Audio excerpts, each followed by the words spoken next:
بسم اللہ الرحمن الرحیم۔ السلام علیکم، میں ہوں جاوید اقبال اور آپ دیکھ رہے ہیں پروگرام سچ کے ساتھ۔ پورے خطے میں اقتصادی ترقی کے حوالے سے کام ہو رہا ہے، کیونکہ اب جو جنگیں لڑی جائیں گی وہ معیشت کے حوالے سے جنگیں ہوں گی، وہ اسلحے سے نہیں بلکہ ملکوں کی معاشی حالت سے ان ممالک کا اندازہ ہوگا۔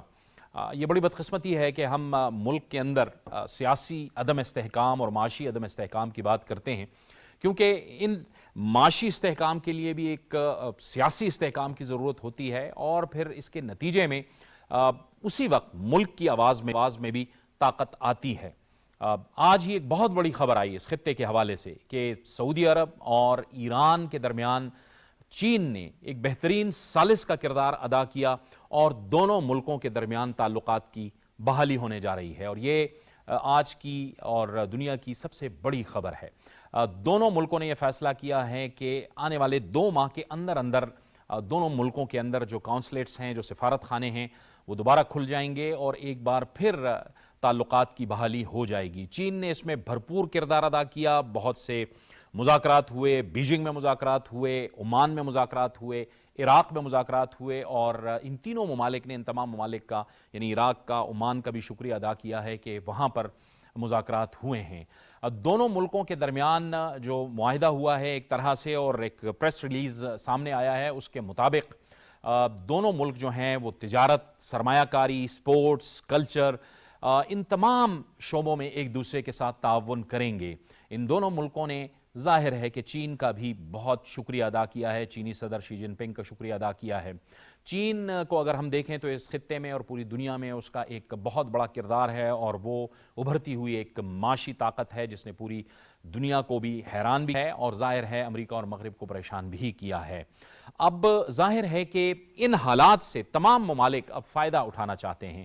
پاکستان کے ساتھ بھی چین نے بھرپور تعاون کیا ایک ایسے وقت میں کہ جب پاکستان کی معاشی حالت بہت کمزور ہے، اس میں چین آگے بڑھا اور اس نے پاکستان کی بھرپور معاونت کی۔ حکومت کہتی ہے کہ ہم پرعزم ہیں کہ ملک کو ایک بہتر طریقے سے آگے لے کے جائیں گے، اور ہم پرعزم ہیں کہ ملک کو معاشی استحکام بخشیں گے۔ یہ یقینی طور پر حکومت کے لیے چیلنجز ہیں، لیکن ظاہر ہے ملک کے اندر ایک پولرائزیشن تو موجود ہے۔ ظاہر ہے مختلف سیاسی جماعتیں ہیں، ان کا اپنا اپنا نظریہ ہے، لیکن یہ نظریات یا یہ اختلافات جو ہیں وہ ملک کی معیشت کے لیے اور ملک میں جو سیاسی استحکام ہونا چاہیے اس کے لیے نقصان دہ ثابت ہو رہا ہے۔ کیا تمام سیاسی قوتیں، کیا تمام سیاسی جماعتیں ایک کم از کم ایجنڈے پہ اتفاق کر سکتی ہیں، جس کے بارے میں ہم کہتے ہیں کہ وہ معاشی ایجنڈا ہونا چاہیے، پاکستان کی معیشت ہونی چاہیے؟ یہ ہے آج کا اہم ترین سوال، اور اسی پر ہم بات کریں گے، اور اس کے لیے ہمیں اسٹوڈیوز میں پاکستان پیپلز پارٹی سے جناب مصطفیٰ بلوچ۔ مصطفیٰ صاحب آپ کو خوش آمدید کہتے ہیں۔ ویڈیو لنک پہ ہمیں جوائن کر رہے ہیں مسلم لیگ نون سے سینیٹر رانا مقبول۔ سینیٹر صاحب آپ کو بھی خوش آمدید کہتے ہیں۔ تحریک انصاف سے ہمیں جوائن کر رہی ہیں محترمہ نصرت واحد۔ نصرت صاحبہ آپ کو بھی خوش آمدید کہتے ہیں۔ اور پشاور سے ہمیں جوائن کر رہے ہیں سینئر صحافی اور تجزیہ کار امجد عزیز ملک صاحب، آپ کو بھی بہت خوش آمدید کہتے ہیں اپنی گفتگو میں۔ مصطفیٰ بلوچ صاحب، میں چاہوں گا آج کی اس بڑی خبر سے ہم آغاز کریں، جو شروع میں نے عرض کی کہ ایک بہت بڑی ڈیولپمنٹ ہے آپ کے خیال میں یہ خطے کے لیے۔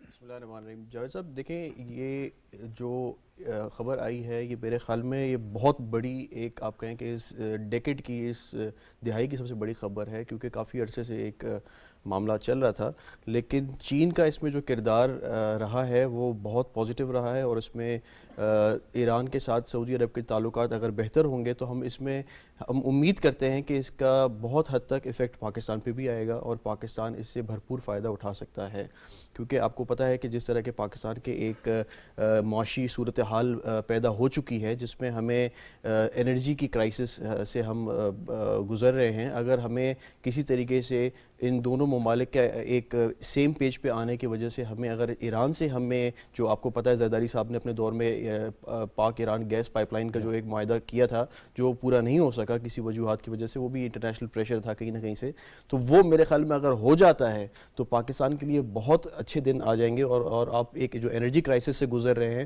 وہ ایٹ لیسٹ ہم اس چیز کو ہم سرپاس کر جائیں گے۔ اور اس کے علاوہ بھی کئی چیزیں ہیں، آپ کو پتہ ہے کہ ریجن میں ایک چینج آ جاتا ہے جب 2 ممالک ایک عرصے سے ان کے کہیں نہ کہیں ایک رہا ہو، ایک کلیش رہا ہو، لیکن آج جب وہ ایک پیج پہ آ جائیں تو اس سے جو ریجن کے باقی ممالک ہیں ان پہ بھی کافی حد تک پازیٹیو اثرات آتے ہیں. تو میں اس کو بڑا پازیٹیو سمجھتا ہوں کہ اس کا. ٹھیک ہے ران صاحب، آپ بتائیے گا کہ یہ ظاہر ہے تیل پیدا کرنے والے ممالک ہیں دونوں، سعودی عرب، ایران ظاہر ہے سمہاؤ اس پر پابندیاں ہیں، بین الاقوامی پابندیاں بھی ہیں، لیکن بہرحال ایک ٹینشن دو ممالک کے درمیان موجود تھی. اس ٹینشن کے خاتمے کے نتیجے میں آپ سمجھتے ہیں کہ اس کے ثمرات پھر پورے خطے کو مل سکتے ہیں؟ جاوید صاحب الحمدللہ یہ آواز سے ریزاؤنڈ کر رہی کہ یہ علم و فضل کے بادشاہ کے خواب کی تعبیر نظر آ رہی. علامہ اقبال نے کہا تھا نا کہ تہران جو ہے وہ کاش مشرف کا جنیبہ ہو تو اقوام عالم کی تقدیر بدل جائے گی. آپ کو یاد ہوگا جاوید صاحب، آپ تو بڑے پڑھے لکھے آدمی. تو علامہ نے یہ خواب دیکھا تھا کہ کاش ایسا ہو کہ تہران جو ہے یہ مشرق کا جنیبہ ہو. اس کا یہ ہوگا کہ تقدیر بدل جائے گی ساری قوم کے، دنیا کی. یہ اس میں کوئی شک نہیں ہے کہ یہ دونوں مسلم طاقتیں ہیں اور تیل سے مالا مال ہیں، انرجی کے ریسورسز بہت زیادہ ہیں.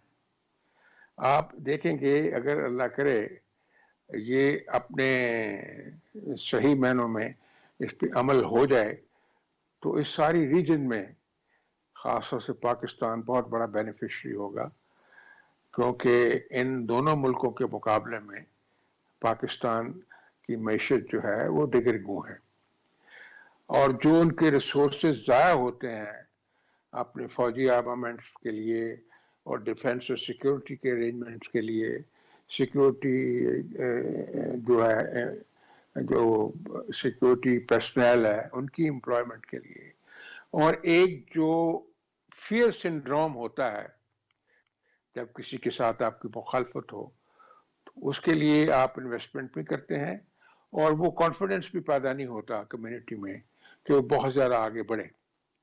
ایران کے بارے میں مجھے ایک بات یاد آ رہی ہے کہ جب وہ ان کی لڑائی ہو رہی تھی، صدام جب مغرب کی طاقتوں نے اٹھایا تھا ایران کو کمزور کرنے کے لیے، تو کتنی شہادتیں ہو رہی تھیں. بی بی سی کا نمائندہ غالباً مارک ٹلی تھا یا کون تھا، میں نے بی بی سی کو سنا، وہ قبرستان میں گیا تو بہت زیادہ شہید ہو گئے تھے. تو ایک ماں اپنے چھوٹے سے بچے کو، جس پہ اس نے اس کے بازو پہ دھاگا باندھا ہوا تھا، اور وہ کہتی تھی کہ یہ تیرے باپ کی قدر ہے، یہ ملک کے لیے اپنے دھرم کے لیے شہید ہوا ہے، آپ نے بھی اسی راستے میں جانا ہے. جب وہ بی بی سی کے نمائندے نے یہ بات سنی تو اس نے کہا کہ اس قوم کو کوئی شکست نہیں دے سکتا. یہ تو ہے قربانی کی بات، اللہ نہ کرے ایسے مواقع آئیں تو ان وسائل کو جب اپنے عوام کی خدمت کے لیے صرف کیا جائے گا تو زندگی میں خوشحالی آئے گی. جو علامہ صاحب کہتے ہیں اس کا فائدہ نہ صرف اس ریجن کو ہوگا، اس ایشیا کے اس ریجن کو ہوگا، ساؤتھ ایشیا تک اس کے اثرات جائیں گے، بلکہ ساری دنیا میں جائیں گے. ایران دنیا کے اس سنگم کے اوپر واقع ہے جیسے وہ مرکز میں واقع ہے، اور اسی طرح پاکستان اس کے سامنے ہے. اس لیے یہ بہت بڑا خوشحالی کا دور ہوگا انشاءاللہ العزیز. اب دیکھنا یہ ہے کہ اس میں کچھ رکاوٹیں تو آئیں گی، کچھ لوگ کچھ ریجنز کچھ کنٹریز ڈالنے کی کوشش کریں گے، لیکن میں سلام پیش کرتا ہوں چائنا کی اس انیشیٹو کو، اور یہ اتنی بڑی پیش رفت ہے کہ اس کی قدر و قیمت جو ہے الفاظ میں بیان نہیں کی جا سکتی. ٹھیک ہے نصرت صاحبہ، آپ فرمائیے گا کہ یہ ظاہر ہے کہ خطے کے اہم ممالک تھے جو ایک دوسرے کے آمنے سامنے کھڑے تھے، اور یہ خدشات ہمیشہ موجود رہتے تھے کہ جو اس خطے کے دشمن ہیں وہ اس موقع سے فائدہ اٹھا سکتے ہیں. آپ کو لگتا ہے کہ وہ تمام جو خطرات تھے وہ ایک طرح سے نیوٹرلائز ہو گئے اور یہ اس خطے کے اندر ترقی کا، اقتصادی ترقی کا ایک نیا دور ہوگا؟ بسم اللہ الرحمن الرحیم. بہت شکریہ جاوید صاحب. دیکھیے میں سمجھتی ہوں آج کے دن کی سب سے بڑی خوشخبری یہی ہے کہ چائنا جو کہ ہمارا دوست ہے، سعودی عرب ہمارا دوست ہے، ایون ایران وہ ہمارا دوست ہے. اگر یہ تین ممالک ایک ساتھ مل جاتے ہیں تو آپ سوچیں پاکستان کس قدر اسٹرانگ ہو جائے گا. کیونکہ دوستوں کی موجودگی میں میرے خیال میں کوئی دشمن بھی آپ کو شکست نہیں دے سکتا جتنی مرضی کوشش کر لے. تو میں سمجھتی ہوں بہت بہت بڑا کام کیا ہے چائنا نے کہ خواہ مخواہ کی دشمنی، یعنی مطلب ایران ہو چاہے سعودی عرب ہو، دونوں مسلمان ممالک ہیں. فرقے ظاہر ہے وہ تو ایک مذہب میں ہزاروں فرقے ہوتے ہیں، وہ اس طرح کا ایک ڈفرنٹ ان کا فرقہ ہے یا دوسرے کا، اس سے زیادہ فرق نہیں پڑنا چاہیے کیونکہ ہم کلمہ ہمارا ایک ہے، لوگ ہمارے ایک جیسے ہیں. وہ سب چاہتے ہیں کہ جی اللہ کو، اللہ کی عبادت کریں، خانہ کعبہ جائیں، جو بھی ہے چیزیں وہ ساری پوری ہوں. تو بس میں بہت زیادہ خوش ہوں آج کے دن کے، یہ الحمدللہ پاکستان کے لیے بہت اچھا ہوگا اور ظاہر ہے ان ممالک کے لیے بھی بہت اچھا ہوگا. ٹھیک ہے. Thank you. مجھے امجد عزیز پھانسی آ ملک رہی ہے صاحب، بہت. امجد عزیز ملک صاحب آپ بتائیے گا. ظاہر ہے اس میں ایک تو تجارت، سرمایہ کاری اور خصوصاً سپورٹس کلچر کے حوالے سے بھی ذکر ہے کہ اس میں بھی ایک تعاون ہوگا. آپ ظاہر ہے پوری دنیا میں یوتھ کے ساتھ، سپورٹس کے ساتھ آپ منسلک ہیں اور آپ دنیا کی سیاسیات کو، ملکی سیاسیات کو بھی کور کرتے رہے ہیں. کتنی اہم خبر ہے یہ آپ کی نظر میں اور خطے پہ اس کے کتنے اثرات ہوں گے؟ بہت شکریہ جاوید. اور جیسا کہ آپ نے اپنے میں فرمایا کہ آج کل کا جو ماحول ہے وہ اب جنگوں کا نہیں رہا. اب جو جنگیں ہیں وہ معاشی اور اقتصادی جنگیں لڑی جائیں گی. اور آپ دیکھیے کہ کس طرح سے، میں تو آج بہت خوش ہوں. ایک تو آپ نے یہ خبر سنائی، خوشی کی وہ خبر ہے، اور دوسری آج سیاسی جماعتوں کو آپ دیکھیے وہ بھی اس بات پر متفق ہیں کہ معیشت کی بہتری کے لیے جو بھی فیصلہ ہو اس سے آنے والے دنوں میں فرق پڑتا ہے. ایک اس کے مثبت نتائج سامنے آتے ہیں، چاہے وہ پاکستان کی بات ہم کریں، چاہے ہم خطے کی بات کریں. اور میں سمجھتا ہوں کہ آج چین جو کہ ہمارا برادر ہمسایہ ملک ہے، ہمیں اس کا شکریہ ادا کرنا چاہیے. ہماری دوستی سمندر سے گہری اور ہمالیہ سے بلند ہے، شہد سے میٹھی ہے. اور آج ہم اس بات پر بھی متفق ہیں کہ چین نے جو کردار ادا کیا ایران اور سعودی عرب کے درمیان تعلقات کی بہتری میں، ہمیں چاہیے کہ ہم اس کو خراج تحسین پیش کریں. جہاں تک معاشی اور اقتصادی ترقی کا تعلق ہے، دیکھیے بہت مشکل وقت گزارا ایران نے اور شاید سعودیہ بھی خوش نہ ہو ان حالات میں. اور خاص طور پہ پاکستان کے حوالے سے، جیسے کہ ابھی میرے دوست کہہ رہے تھے کہ آصف زرداری صاحب نے پائپ لائن کی جو بات کی اور کام بھی شروع ہو گیا. کچھ رکاوٹیں ضرور تھیں، لیکن جو رکاوٹیں پیدا کرنے والے ہیں اب ان کو بھی احساس ہو گیا ہے کہ اب رکاوٹوں کی بجائے وسائل مہیا کرنے چاہیے اور فیسیلیٹیٹ کرنا چاہیے. آپ دیکھیں گے کہ آنے والے دنوں میں بہت زبردست نتائج اس کے سامنے آئیں گے اور ایران اور سعودی عرب کے درمیان تعلقات کی بہتری کا آغاز اگرچہ سفارت خانے کھولنے سے ہوگا، لیکن جیسا کہ آپ نے فرمایا کہ کھیلوں کے میدان بھی آباد ہوں گے، یوتھ جو ہے وہ پھر آپس میں انٹریکشن کرے گی، تجارت کے مواقع بڑھیں گے. اور یقینی طور پہ جیسا کہ رانا صاحب نے کہا کہ اب بھی کچھ رکاوٹیں ہوں گی جو پابندیاں ہیں ایران پر، لیکن آنے والے دنوں میں یہ توقع رکھنی چاہیے کہ ان پابندیوں میں بھی نرمی آئے گی. دیکھیے سعودی عرب کی جانب سے تعلقات کی بہتری کی طرف آنا، اور اگر بعد نظر میں آپ اس کو دیکھیں یقینی طور پہ آنے والے دنوں میں اس کے بہت بہتر نتائج آئیں گے، جس خطے کو اب ہم معاشی طور پہ آگے بڑھتا ہوا دیکھ سکیں گے. آپ یہ تو ظاہر ہے ہم نے بات کی کہ خطے کے اندر جو صورتحال ہے وہ یہ سب کچھ ہو رہا ہے، لیکن اب سوال یہاں پر یہ پیدا ہو رہا ہے کہ ہمیں اپنے ملک کے اندر بھی ایک استحکام پیدا کرنا ہے اور یہ جو خطے کے اندر جو کچھ ہو رہا ہے اس کے اقتصادی ثمرات سے ہمیں بھی بہرور ہونا ہے. تو اب یہ کیسے بہرور ہونا ہے؟ کیونکہ بات ہمیشہ یہی کی جاتی ہے کہ کچھ بھی ہو ایک میثاق معیشت ہونا چاہیے. مصطفیٰ صاحب کتنی اہمیت ہے اس بات کی کہ ظاہر ہے سیاسی جماعتوں کے اندر اختلاف تو ہے، اس وقت ٹمپریچر بھی بہت زیادہ ہے، سیاسی درجہ حرارت بھی بہت زیادہ ہے، لیکن ایک میثاق معیشت کی ضرورت تو محسوس کی جاتی ہے، یہ تو ہونا چاہیے. بالکل جاوید صاحب، میں ایک اور ایڈیشن کرنا چاہوں گا اسی جو سعودی عرب اور چائنا کے اور ایران کے حوالے سے، کہ یہ اسلام کے لیے بھی بڑا ایک زبردست ایک موقع ہے، ایک وقت ہے کہ آج جو اسلامی ممالک ہیں وہ ایک پیج پہ آ رہے ہیں اور جو ہماری اسلامک جو امہ ہے ان کے لیے ایک اچھا وقت ہے. جیسے چیئرمین صاحب نے, بلاول صاحب نے آج جو اقوام متحدہ میں اسلاموفوبیا کے حوالے سے ذکر کیا, دیکھیں یہ انٹرنیشنل فورم سے بات جا رہی ہیں. اب آپ کے اسلامک جو کنٹریز ہیں وہ بھی ریئلائز کر رہے ہیں کہ ہمیں ڈیوائڈ کر کے تو دوسروں نے فائدہ لیا, اور اس میں ایک اور ری ایمرجنس ہو رہی ہے سپر پاور کی جو چائنا کی ہے. آپ دیکھیں کہ دو ایسے بڑے ممالک کو ایک پیج پہ لانا میرے خیال میں بہت بڑی بات ہے. اس کو وقت آنے پہ لوگ صحیح طریقے سے ایویلیویٹ کریں گے, شاید اب اتنا اندازہ نہ کر سکیں. جہاں تک بات رہی معاشی حالات کی اور جو آپ کہیں کہ چارٹر آف اکانومی ہونی چاہیے, اس کے لیے میرے خیال میں ایک بالکل جاوید صاحب ایک ایسا وقت آ گیا ہے کہ اب اپنی ذاتی انا کو اور اپنی ذاتی خواہشات کو ایک طرف رکھ کے میرے خیال میں تمام پارٹیز کو, تمام سٹیک ہولڈرز کو ایک پیج پہ آنا ہوگا, کیونکہ اس وقت سوال ہے عوام کا. سوال نہ ایک پارٹی کا ہے, نہ حکومت کا ہے, نہ اپوزیشن کا ہے. اس وقت ظاہر ہے ایک معاشی صورتحال ہے جس پہ کوئی اسے ڈینائی نہیں کر سکتا, لیکن اس کے لیے ہمیں ایک پیج پہ, جب تک پولیٹیکل اسٹیبلٹی نہیں ہوگی آپ کے ملک میں, تب تک آپ کے ملک میں اکانومک اسٹیبلٹی بھی نہیں ہوگی. اس کے لیے افسوس کی بات ہے کہ ہمارے اپوزیشن میں تھوڑے بہت جو ایک ان کا رویہ نظر آ رہا ہے وہ کافی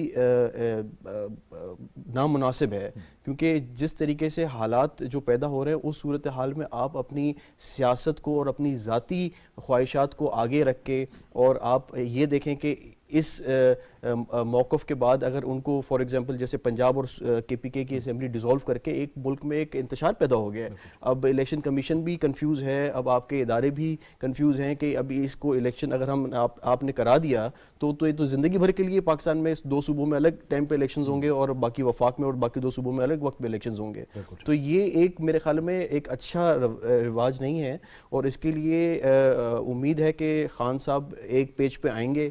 اور وزیر اعظم صاحب نے تو ان کو باقاعدہ اے پی سی کال کر کے ایک انویٹیشن بھی بھیجا تھا, لیکن وہ ترکی میں جو ایک زلزلہ ہے اس کی وجہ سے وہ پوسٹ پون ہو گیا, جس کو انہوں نے ڈکلائن کر دیا انویٹیشن کو. تو میرے خیال میں یہ چیزیں نہیں ہونی چاہیے, ایک پیج پہ آنا چاہیے اور ملک اور قوم کی خاطر اپنی ذاتی انا کو ایک طرف کر کے اور کوئی ایسا چارٹر آف اکانومی لانا چاہیے جس سے آپ کی اگلی جنریشن آپ کو پریز کرے کہ آپ نے کوئی بڑا اچھا اقدام کیا. ٹھیک ہے, میں رانا صاحب کی طرف جانے سے پہلے میں نصرت واحد صاحبہ کی طرف جاؤں گا. نصرت صاحبہ آپ فرمائیے گا, اب یہ چارٹر آف اکانومی کی ہم بات کر رہے ہیں, کیا یہ ممکن ہو پائے گا, میثاق معیشت ہو پائے گی؟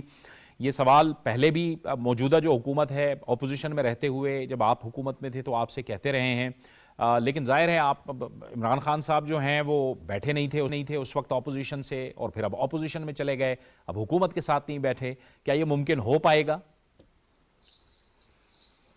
دیکھیں میثاق معیشت کا ہونا بے انتہا ضروری ہے, لیکن اس میں کیا ضروری ہے کہ خان صاحب لازمی بیٹھیں, ان کی جگہ دوسرے جو فرسٹ ایئر کے لیڈرشپ ہے وہ بیٹھ سکتی ہے, جیسے شاہ محمد قریشی ہیں, اسد عمر ہیں, معیشت کو ظاہر ہے وہ زیادہ سمجھتے ہیں, فواد ہیں, یا اس کے علاوہ اور لوگ ہیں, جو بہت سارے لوگ ایسے ہیں جو کہ سچ مچ کوئی پازیٹیو رول ادا کر سکتے ہیں.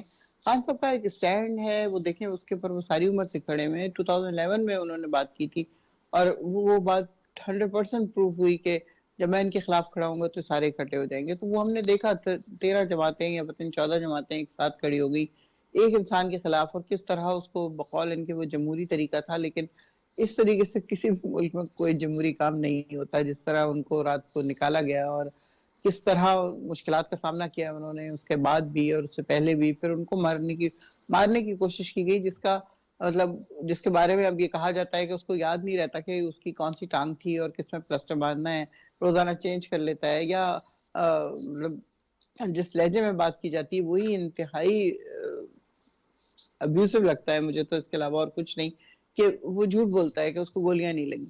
تو ایکس رے انہوں نے دکھا دیے, انہوں نے اپنی ٹانگ کھول کے دکھا دیے, اپنے زخم دکھا دیے. پھر ڈاکٹرز نے کہا کہ وہ جی شن کی ہڈی رپچر ہوئی ہے, اس کو دوبارہ بننے میں ٹائم لگے گا. تو ظاہر ہے اس عمر میں اسپیشلی 70 ایئرز پلس جب آپ ہوں تو وقت تو لگتا ہے.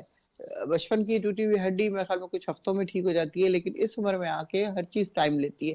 لیکن بہرحال جو ان کا اپنی چیزیں ہیں وہ وہی کرتے رہیں گے. جو بتائیے کہ وہ آدمی کس طرح جا کے ان کے ساتھ بیٹھے یا بات کرے جہاں پہ اسے پتا ہے کہ سارے کے سارے مخالف ہیں, سارے کے سارے ان کو مارنا چاہتے ہیں, جان سے مارنا چاہتے ہیں, نااہل کرنا چاہتے ہیں, جیل بھیجنا چاہتے ہیں. کیسز 80 کیسز لیکن ہو گئے. سیاسی جماعتیں کل تو جو ظاہر لڑکا نہیں ان کو مارنا چاہتی نا, سیاسی جماعتیں کیوں ان کو ماریں گی؟ وہ تو سیاسی جماعتیں نہیں, وہ تو ان کا سیاسی اختلاف اپنی جگہ. ظاہر ہے ایک حریف ہے نا, ایک بہت بڑا حریف ہے, تو اس کو ختم کرنا ان کے لیے بہترین ہے. وہ کہتی ہے نا فتنہ خان جب تک ختم نہیں ہوگا, جی سیاسی طور پہ فتنہ خان جب تک ختم نہیں ہوگا, نااہل نہیں ہوگا, یا اس سے پہلے ان کا تھا, اس کا جب تک نہیں ختم ہو جائے گا تب تک ہم لوگ جو ہیں وہ ملک پہ چین نہیں ہو سکتا. تو اس طرح کی بات نہیں ہے. وہ نہیں, انسان لیکن اپنی نصرت پوری صاحبہ وہ جب جان حکومت میں تھے تب بھی نہیں بیٹھتے تھے, تو عمران خان صاحب جو ہیں وہ مذاکرات کے لیے بیٹھتے ہی نہیں ہے نا اس وقت کی اپوزیشن کے ساتھ, اب حکومت کے ساتھ. دیکھیں وہ میں آپ کو بتا رہی ہوں نا 2011 میں جو انہوں نے بات کی تھی کہ میں جب ان کے خلاف کھڑا ہوں گا تو سارے اکٹھے ہو جائیں گے. جب یہ سارے اکٹھے ہو گئے ہیں تو پھر ان کے ساتھ کیا بیٹھا جائے؟ مجھے بتائیں, ان میں سے کون ہوگا جو ان کی بات سن رہا ہوگا اور سمجھ رہا ہوگا؟ وہ تو یہی ہوگا نا کہ اپنے دل میں وہ ان کے خلاف گرج لے کے بیٹھے ہوئے. مصطفیٰ صاحب کچھ ایڈ کرنا چاہ رہے ہیں, پھر میں رانا صاحب کی طرف جاؤں گا. جی, سب سے پہلی بات یہ کہ اس ملک میں سیاسی پولر شروع کس نے کی؟ آپ اگر تاریخ اٹھا کے دیکھ رہے ہیں کہ جس طریقے سے کنٹینر پہ کھڑے ہو کے آپ ذاتیات پہ کسی لیڈر کے خلاف بات کریں گے, تو کیا یہ آپ کی جو آپ نے یوتھ کو جو جس طرف لگا دیا ہے, جو آپ نے ایک ٹویٹر پہ سوشل میڈیا پہ جو ایک غلاظت پھیلا رہے ہوتے ہیں لیڈرشپ کے خلاف, یہ تو کلچر نہیں تھا پاکستان کا, یہ کس نے پھیلایا ہے؟ اب خان صاحب کیسے فیس کریں گے ان لیڈرز کو؟ سیاسی طور پہ تو بیٹھنا چاہیے. جب دو ممالک, آج آپ نے جو خبر بتائی, وہ دو بڑے ممالک آپس میں ایک پیج پہ بیٹھ رہے ہیں اپنے لوگوں کے لیے, تو خان صاحب کوئی اتنے بڑے ہیں کہ خان صاحب بیٹھ نہیں سکتے دوسرے اپوزیشن پارٹیز کے ساتھ؟ اور دوسری بات یہ کہ 13 سال سے سٹرگل یا 25 سال سے سٹرگل کر رہے ہیں, باقی پارٹیز کے خلاف تو نہیں بیٹھ سکتے ان کے ساتھ. تو یہ تو خان صاحب وہی تھے جنہوں نے ایک شخص کو پنجاب کا ڈاکو کہا تھا, اور پھر آج وہ پاکستان تحریک انصاف کے فیڈرل جو سٹرکچر ہے اس کے پریزیڈنٹ ہیں, صدر بن چکے ہیں چودھری پرویز الہی صاحب. تو کال و فیل میں تضاد نہیں ہونا چاہیے. اگر ان کی پہلے کسی کے لیے مخالفت تھی, آج ان کو پارٹی میں لے لیا, تو پھر آج اپوزیشن پارٹیز ہیں ان کے ساتھ بھی بیٹھ جائیں, قوم کے لیے, عوام کے لیے. جی رانا صاحب آپ فرمائیے کہ کیوں حکومت اور اپوزیشن نہیں بیٹھ پا رہی؟ اپوزیشن کہتی ہے کہ ہمیں آپ سے گلیں, حکومت سے گلیں ہمیں. دیکھیں جی, نصرت صاحبہ ہمارے لیے بہت قابل عزت ہے, کیونکہ ان کے لیڈر ہیں وہ, اس لیے ان کا سپورٹ کرنا تو ضروری ہے. لیکن ابھی بلوچ صاحب نے جو کہا ہے, ابھی کل ہی کی بات ہے کہ چودھری پرویز الہی کے لیے کیا خراج تحسین پیش کیا جاتا تھا, آج وہ اس پارٹی کے پریزیڈنٹ ہیں. اگر آپ ان کے ساتھ بیٹھ سکتے ہیں, ان کو اپنا پریزیڈنٹ بنا سکتے ہیں اپنی پارٹی کا, تو باقیوں کے ساتھ تو آپ کا اتنا زیادہ نہیں ہے. اگر ترش گفتگو ہوئی ہے, جو کہ شروع ہی خان صاحب نے کی تھی, جو لہجہ تھا, جو ڈکشن تھا, جو الفاظ کا چناؤ تھا, جو گالی گلوچ تھا, جو دشنام ترازی تھی, جو نیا محاورہ دیا گیا, اور جوانوں کو جس طرح ان کے ذہن کو پراگندہ کیا گیا, وہ تو سب کے سامنے ہے. اس کا حل تو یہی ہے کہ اکٹھے بیٹھیں اور مسائل کا حل کریں, کیونکہ یہ قومی ملک کے مسائل ہیں, اس میں ذاتی انا کی بات تو ہونی نہیں چاہیے. ہمیں ریکارڈ ضرور سٹیٹ کر رکھنا چاہیے. جو واقعہ ہوا انفارچونیٹ, جس دن فائر ہوا ہے, چونکہ ہمارا یہ ہم اسٹوڈنٹ ہیں سارے فینومینا کے, تو دیکھا ڈٹرمن تو کر لیں کہ یہ کیا کس نے ہے اور کس طرح ہوا ہے. ایسے کہے جانا just playing to the gallery, وہ تو مناسب نہیں, اپنے آپ کو دھوکہ دینے والی بات ہے. اگر آپ سچائی کے اوپر اس کو دیکھیں گے تو آپ سمجھیں گے یہ کس کا ہوا ہے, یہ کسی پولیٹیکل پارٹی نے نہیں کیا, اور کسی جو کہتے ہیں جی فلاں نے کیا, فلاں کا کوئی تعلق نہیں. آپ کے سامنے آ چکی ہے, تفتیش بھی آ چکی ہے, بیانات بھی آ چکے ہیں. اس کہانی کو چھوڑنا چاہیے. اگر جس نے کیا اس کو آپ نے سزا دلوانی ہے, ضرور دلوائیں, لیکن نہ اپنے آپ کو سزا دیں, نہ دوسرے لوگوں کے اوپر الزام تراشی کریں. اب آگے بڑھنے کی بات ہے, کیونکہ ملک تو مشکلات میں ہے جکڑا ہوا, تو اس کو سب اکٹھے ہو کے ہی حل کریں گے. دیکھیں جاوید صاحب, جنگوں کے فیصلے جو ہیں وہ پارلے ٹیبل پہ ہو جاتے ہیں, اور جو جنگ ہے وہ پیس میں بدل جاتی ہے. ان کے تو اتنے معاملات اس طرح کے نہیں ہیں. تو یہ ملک کے نظام کو نقصان پہنچایا جا رہا ہے. اسی ملک میں رہنا ہے. اگر عمران خان کہتے ہیں کہ وہ اس ملک میں رہیں گے, حکومت کریں گے, تو کیا کس کے اوپر, ملبے کے اوپر حکومت کریں گے؟ ہاتھ بٹائیں ایک دوسرے کا اور اس کو بہتر کرنے کی کوشش کریں. میں سمجھتا ہوں کہ آگے جو الیکشن آ رہے ہیں, اگر آپ سمجھتے ہیں کہ یہ الیکشن صوبوں میں, یہ بالکل صحیح بات کی ہے بھائی نے, کہ اتنی زیادہ پولرائزیشن کا یہ انسٹرومنٹ ہو جائے گا. آئین میں لکھا ہوا ہے کہ جب چیف منسٹر لکھے گا تو وہ ڈیزالو ہو جائے گی اسمبلی. بھائی چیف منسٹر کی یہ بھی تو ہے نا ضروری یہ کہ آئین جو یہ نہیں کہتا کہ آپ انیوا جا کے ٹکرا جائیں. آئین یہ سمجھتا ہے, یہ پرزمپشن ہے آئین کی کہ جو کام کیا جائے گا پروڈنس کے ذریعے کیا جائے گا, فہم و فراست کیا جائے گا, ناپ تول کے کیا جائے گا. اگر آپ الیکشن کرا رہے ہیں جیسے کہ آپ جی ہو گیا جی الیکشن آرڈر کر دیا ہے سپریم کورٹ نے, تو الیکشن اس کے بعد کیا ہوگا, پھر اگلے الیکشن کیسے ہوں گے, پھر جنرل الیکشن ہونے ہیں, پھر صوبائی الیکشن ہونے ہیں. اتنی زیادہ کجیاں پیدا ہو گئی ہیں سسٹم میں جو ملک جو ہے اس کا سٹرکچر برداشت نہیں کر سکتا. میرا ذاتی طور پہ خیال ہے ابھی بھی بیٹھ جائیں ساری پارٹیز. آپ کو یاد ہوگا پچھلے دنوں میں بھی فیڈرل گورنمنٹ کی طرف سے بیانات آئے ہیں کہ آپ آئیں, آپ ہمارے ساتھ بیٹھیں, ہم الیکشن کو اکٹھا کرنے کی بھی سوچ سکتے ہیں, کوئی ڈیٹ نکال سکتے ہیں. اس سے پہلے بھی فیڈرل گورنمنٹ نے یہ آفر کی تھی کہ الیکشن آگے پیچھے ہو سکتے ہیں 2-4 مہینے, وہ ہم بیٹھ کے پارلے سے کر سکتے ہیں. یہ ان کی طرف سے آفر تھی. لیکن اگر آپ یہ کہیں کہ ہم نے بالکل ٹکرانا ہے اور نقصان کرنا ہے اپنا بھی اور سارے ملک کا بھی, وہ پھر آپ کا اپنا چوائس ہے. اب آپ یہ کہتے ہیں کہ جی اور جو دوسرے جو سٹیک ہولڈرز ہیں ان کو بھی اپنا اپنا رول پلے کرنا, میں تو کہتا ہوں سٹیک ہولڈرز کو بھی بٹھانا چاہیے. پہلے پولیٹیشینز اپنی کر لیں ایگریمنٹ, سٹیک ہولڈرز کو بھی ان موڈیلٹیز کے فائنلائزیشن میں شامل کریں تاکہ سارے کے سارے سٹیک ہولڈر اس میں حصہ دار ہوں اور ملک کی بہتری اور ترقی کے لیے مل کے کام کریں. اس میں اتنا زیادہ نفاق جو ہے یہ نقصان دہ ہے. ٹھیک. امجد ملک صاحب آپ بتائیے گا, یہ جو ایک ظاہر ہے ایک صورتحال ہے, 2 صوبوں میں حکومت نہیں ہے, نگران حکومتیں ہیں, اور آج ہی سیکیورٹی حکام نے جو بریفنگ دی ہے الیکشن کمیشن آف پاکستان کو, اس میں انہوں نے یہ بتایا ہے الیکشن کمیشن آف پاکستان کو کہ خیبر پختونخوا کے اندر سیکیورٹی کے بہت زیادہ خدشات ہیں. آپ فرمائیے گا, آپ نے ظاہر ہے وار اگینسٹ ٹیررزم کو بھی بہت کور کیا, بہت سے واقعات آپ نے خود کور کیے, دیکھے. اس وقت یقینی طور پر ایک بڑی گھمبیر صورتحال ہے خیبر پختونخوا کے اندر امن و امان کے حوالے سے.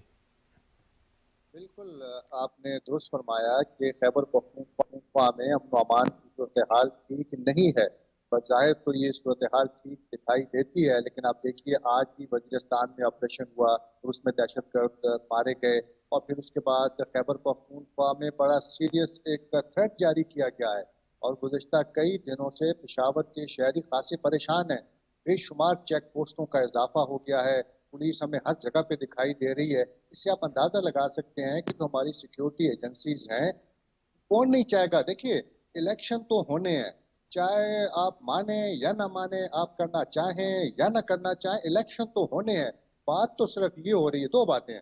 ایک تو آپ 2 صوبوں میں جب پہلے الیکشن کروائیں گے تو جیسے ہمارے دوست نے کہا, تو یہ کیا ساری زندگی پھر یہ سلسلہ چلتا رہے گا کہ 2 صوبوں میں پہلے الیکشن ہوں گے, اس کے بعد باقی وفاق میں اور باقی 2 صوبوں میں بعد میں الیکشن ہوں گے. تو پہلے تو میں سمجھتا ہوں کہ یہ بات درست نہیں ہے. اب اس کے بعد چاہیے یہ کہ آپ آ کے بیٹھیں, آپ آ کے بات کریں اور صورتحال کو دیکھیں. میں تو دیکھ رہا تھا کہ الیکشن کمیشن کو بھی جو سیکیورٹی کے ہمارے ادارے ہیں انہوں نے جو بریفنگ دی ہے وہ بھی مناسب میرے خیال میں نہیں ہے الیکشن کے لیے. آپ پہلے حالات کو بہتر کریں. اور جب یہ کوئی کہتا ہے نا کہ خاص طور پہ پی ٹی آئی کی جانب سے یہ بات سامنے آتی ہے کہ دیکھیے جی اس سے پہلے بھی تو الیکشن ہوئے اور ان دنوں میں بھی تو دہشت گردی بہت زیادہ تھی. آج کل کیا, ہمیں تو پہلے معلوم نہیں تھا نا کہ دھماکے ہو رہے تھے, حالات خراب تھے. اب ہمیں پتہ ہے کہ حالات ٹھیک نہیں ہیں اور ہم الیکشن کروائیں, اور اگر اس میں قیمتی جانیں چلی جاتی ہیں اس کا ذمہ وار کون ہوگا, وہ خون کس کے گلے پڑے گا. تو میں سمجھتا ہوں کہ جو خیبر پختونخوا کی صورتحال ہے, اور ہمارے جو گورنر ہیں غلام علی, انہوں نے بالکل ٹھیک کہا کہ سپریم کورٹ کا فیصلہ سر آنکھوں پر, اس سے تو کوئی انکار نہیں کر رہا. انہوں نے مشاورت کے لیے الیکشن کمیشن کی ٹیم کو بلا لیا گورنر ہاؤس, ان کو بریف کر دیا. اب اس کے بعد ایک اور میٹنگ ہونے جا رہی ہے آئندہ ہفتے, جس میں یہ فیصلہ انہوں نے الیکشن کمشنر نے یقینی طور پہ کرنا ہے کہ الیکشن ہو یا نہیں ہو. اگرچہ پنجاب میں تیاریاں شروع ہو گئی ہیں, خیبر پختونخوا میں بھی لیٹ سے گورنر تاریخ دے دیتے ہیں اور خدا نخواستہ کوئی بڑا واقعہ رونما ہو جاتا ہے. دیکھیے پشاور نے بڑا مشکل وقت دیکھا ہوا ہے, سارے صوبے نے بڑا مشکل وقت دیکھا ہوا ہے, اور بڑے آپریشنز کے بعد جا کے تو ہمارے قبائلی علاقوں میں امن و امان کی صورتحال قائم ہوئی ہے. آج بھی قبائلیوں نے پشاور میں پریس کانفرنس کی ہے بالکل. جس میں انہوں نے کہا کہ مردم شماری پہلے آپ کرائیں, مردم شماری کے نتائج کے بعد الیکشن کروائیں. دیکھیے یہ مطالبہ بھی انتہائی جائز ہے. اگر آپ سیکیورٹی کی صورتحال کو تھوڑا سا پیچھے رکھ لیں اور اگر آپ مردم شماری کی بات کریں, قبائلیوں کے دل کی آواز تو سنیں جنہوں نے ہمارے لیے قربانیاں دی ہیں. دیکھیے بڑے محب وطن قبائلی ہیں. اگر ہم اپنی بات آپس میں نہیں بیٹھ پاتے اور آپس میں کوئی فیصلہ نہیں کر پاتے, ان کی تو سنیں جو ضم شدہ قبائلی علاقے ہیں جنہوں نے اپنی قربانیاں دینے کے بعد خود کو ہمارے ساتھ شامل کیا ہے. تو میں سمجھتا ہوں کہ مشکل حالات ہیں اور سیاست تو ہوتی رہے گی, سیاست کبھی ختم نہیں ہوگی, سیاست چلتی رہے گی. آپ نے مثال کے معیشت کی بات جب کی نا تو مجھے وہ اس وقت میاں شہباز شریف یاد آ گئے جب وہ اپوزیشن لیڈر تھے اور وہ بار بار کہتے تھے کہ دیکھیں سیاست ہوتی رہے گی, آئیے بیٹھ کے معیشت کو بہتری کے لیے بات کریں. ان کی بات کوئی سننے کو تیار نہیں تھا. آج ہم آئے ہیں, آج ہم پھر معیشت کی بات کر رہے ہیں. دیکھیے حالات ٹھیک ہوں گے تو آپ کی معیشت بہتر ہوگی, معیشت بہتر ہوگی تو کرواتے رہیں الیکشن. ٹھیک, الیکشن کون بھاگ رہا ہے؟ بالکل صحیح, بالکل صحیح. نصرت صاحبہ آپ فرمائیے. دیکھیں اب یہ ایک بڑی مشکل صورتحال ہے, حکومتیں نہیں ہوں گی, الیکشن, یہ دونوں صورتوں کے لیے, یعنی جو باقی جماعتیں ہیں ان کے لیے بھی ایک مشکل صورتحال ہے اور آپ کے لیے بھی. دو صوبوں میں حکومتیں آ جاتی ہیں, اس کے بعد پھر جب الیکشن ہوں گے پھر وہ کہیں گے یہ مرکز میں ہوں گے, پھر وہ کہیں گے اس پر اثر انداز ہوئے. اب آپ الیکشن میں جائیں گے, مرکز میں ایک وفاقی حکومت ہوگی, نگران حکومت نہیں ہے, آپ فرض کیا ہار جاتے ہیں, آپ اس پر اعتراض اٹھائیں گی. یعنی دونوں صورتوں میں, حکومت کے لیے بھی اور اپوزیشن کے لیے بھی, یہ دونوں صورتوں میں نقصان دہ. دیکھیے جہاں تک الیکشن کی بات ہے, میں سمجھتی ہوں کہ بار بار جس دن سے ہمیں انہوں نے نکالا ہے اس دن سے ایک ہی بات ہو رہی ہے کہ ارلی الیکشن اور صاف ستھرے الیکشن. آپ نے دیکھا کراچی میں بلدیاتی الیکشن ہوئے, اس کا کیا حشر ہوا, سندھ میں, رادر پورے. تو اگر اس طرح کے الیکشن ہونے ہیں تو وہ تو نہ ہوں تو بہتر ہے, لیکن الیکشن پھر بھی ہونے ضروری ہیں, اس لیے کہ الیکشن کے بغیر رہا نہیں جا سکتا. اب یہ دو صوبوں کے بجائے اگر پورے ملک میں ہی کروا دیں تو کہیں بہتر اس حساب سے ہے کہ ہمارے ملک بہت زیادہ اس وقت فائنینشلی مشکل میں ہے, بار بار الیکشن نہیں کروائے جا سکتے. اگر ایک دفعہ ہی وہ اعلان کر دیں کہ جی نیشنل اس کے بھی ہو جائیں گے اور پروونس کے بھی ہو جائیں گے تو وہ کہیں زیادہ بہتر ہوگا بنسبت کسی بھی اور چیز کے. لیکن مسئلہ سارا یہ ہے کہ جس طرح بھائی نے کہا دہشت گردی ہو جائے گی, فلاں ہو جائے گا, تو وہ 3.5 سال جو ہم نے حکومت کی اس وقت کیوں نہیں ہوا کچھ اس طرح کا. آپ کو یاد ہوگا 3.5 سالوں میں بالکل بھی کوئی دھماکے نہیں ہوئے, کہیں ایک آدھ کبھی کبھار کچھ ہو گیا ہوگا, لیکن جس طرح کراچی کے حالات اس وقت ہیں آپ کی دیکھیں کہ ہر وقت لوگ لوٹ رہے ہیں اور وہ ڈاکو ڈکلیئر ہو جاتے ہیں. وہ چھوٹے چھوٹے بچے جو پڑھے لکھے بچے ہیں, ظاہر ہے جب روزگار نہیں ہے اور مہنگائی اتنی پیک پہ پہنچی ہوئی ہے تو کیا کریں, وہ یہی ہوگا نا, کسی کا موبائل چھین لیں, کسی کو پیسے چھین لیں یا کچھ اور کر لیں, وہ ڈاکو ڈکلیئر کر کے ان کو مار دیا جاتا ہے. وہ آپ کہتی ہیں کہ الیکشن ایک ہی ساتھ ہوں تو اس کے لیے آپ کو بیٹھنا پڑے گا نا ان کے ساتھ, تو آپ لوگ بیٹھیں گے تو تبھی بات ہوگی نا. نہیں, ایسا نہیں ہے کہ ہم بیٹھنا نہیں چاہ رہے. دیکھیں کل سے الیکشن کمپین شروع ہوئی تھی ہماری, پرسوں سے جو پہلی وہ نکلی ہے وہاں سے ریلی, وہ الیکشن کمپین کی تھی. وہ اس میں کوئی تخریب کاری کا آنسر نہیں تھا. ویسے بھی پی ٹی آئی کی اس میں کچھ نہیں ہوتا, آپ کو پتا ہے لاکھوں کی تعداد میں لوگ آتے ہیں اور انتہائی خاموشی سے واپس چلے جاتے ہیں. کبھی ہم لوگوں نے کوئی دھماکے نہیں کیے, کوئی اس طرح کی چیزیں نہیں کی, یا کوئی کسی کو مارا نہیں, کچھ نہیں کیا. آپ کو یاد ہوگا 25 مئی کا بھی. تو کیوں ان لوگوں نے اس طرح کیا, کیوں خواتین کے اوپر کیمیکل لگا پانی پھینکا ہے, جو کب تک ان کی آنکھیں جلتی رہی ہیں, اور آنسو گیس اور واٹر کینن اور پتہ نہیں کیا کیا چیزیں لے کے. یہ تو اس طرح لگ رہا تھا جیسے مقبوضہ کشمیر ہے اور انڈین فوج ہے جو یہ کر وقت بھی رہی کم ہے, رہ رہا ہے تو میں رانا صاحب سے میں جواب لوں. رانا صاحب لاہور کی بات کر رہے ہیں وہ, لیکن بہرحال یہ مذاکرات کے لیے تو بیٹھنا پڑے گا نا, معاملات تو بات چیت سے ہی آگے بڑھیں گے, اس کے بغیر تو کوئی چارہ نہیں ہے. بالکل ٹھیک ہے, میں لاہور کی بات کی تھوڑی سی وضاحت کر دوں.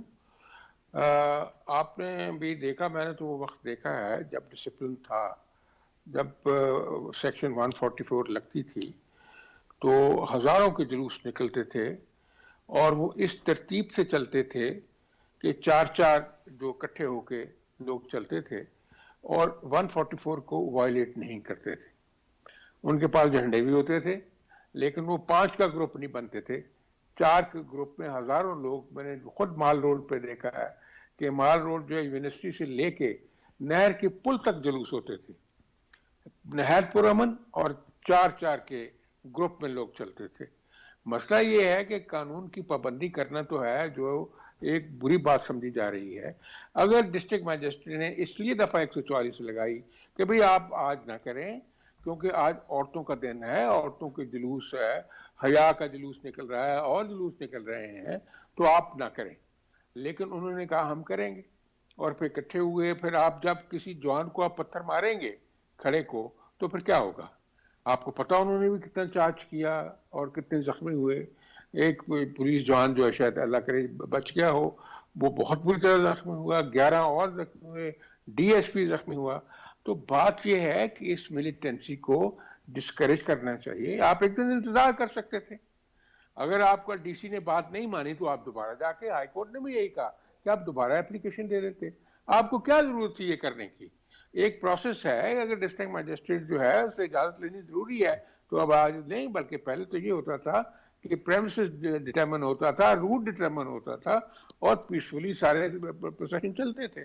اس لیے اس بات کے اوپر ضد کر کیے جانا کہ ہم نے قانون کی ضرور خلاف ورزی کرنی ہے, یہ درست نہیں. آپ کی بات جو ہے وہ میں سمجھتا ہوں کہ ایک طرح سے ایک آخری ہمارے لیے علاج ہے کہ بیٹھ کے ان مسائل کو ڈسکس کرنا اور حل کرنا. اس کے علاوہ کوئی علاج نہیں ہے.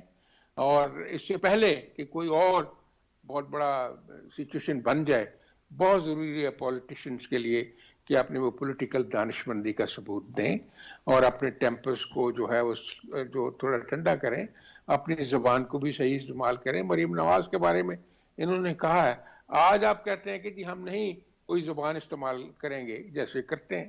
اب عمران خان صاحب جو مریم کے بارے میں بات کرتے ہیں, اللہ معاف فرمائے, ہمارے کلچر میں وہ بات ہو سکتی ہے, میں بات دہرا نہیں سکتا جو وہ بات کرتے ہیں. اس لیے یہ نہیں کرنا چاہیے.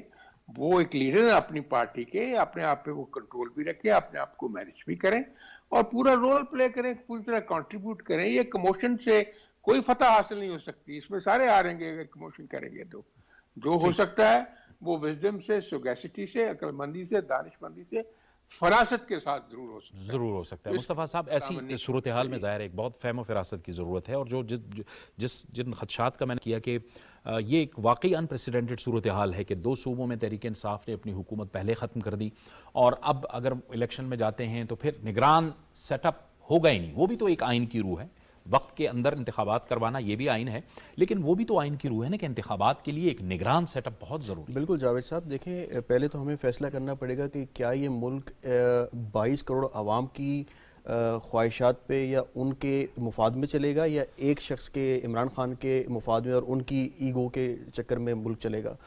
اس وقت اگر انہوں نے جیل بھرو تحریک نکالی تو جیل بھرو تحریک میں خود تو بیل لے کے وہ بیٹھ گئے زمان پارک, انہوں نے پوری قیادت کو جیل میں ڈال دیا, اپنے ورکرز کو آگے فورسز کے آگے کھڑا کر دیا. دیکھیں نا, یہ لیڈرشپ کوالٹی نہیں ہوتی ہے. آپ نے دیکھا ہوگا پاکستان میں ایسے ایسے لیڈرز رہے ہیں, چاہے ذوالفقار علی بھٹو صاحب رہے ہیں, محترمہ بینظیر بھٹو صاحب خاتون ہو کے انہوں نے جیلوں کا سامنا کیا, انہوں نے ٹرائلز فیس کیا. زرداری صاحب نے 11 سال جیلیں مقابلہ دیکھی, اور ایون خان صاحب کے دور میں تقریباً پوری اپوزیشن جیل میں تھی آپ کے سامنے. تو جب آپ کے اندر وہ کریج نہیں ہے, آپ کے اندر وہ سٹیمنا نہیں ہے, تو پھر آپ اپنے ورکرز کو سامنے نہ لائیں. اور اس کے ساتھ ساتھ آپ نے ایک الگ کانسٹیٹیوشنل کرائسس پیدا کر دیا ہے. 2 صوبوں میں آپ نے جو ہے نا استعفیٰ دے کے ایک کانسٹیٹیوشنل کرائسس اس لیے پیدا کیا ہے کیونکہ آپ چاہتے تھے کہ یہ حکومت گھٹنے پہ بیٹھ جائے اور حکومت سرنڈر کر دے اور استعفے دے دے, اور پھر الیکشنز ہو جائیں, اور خان صاحب کو لگ رہا ہے کہ شاید وہ بڑے پاپولر ہیں اور وہ الیکشن سویپ کر جائیں گے.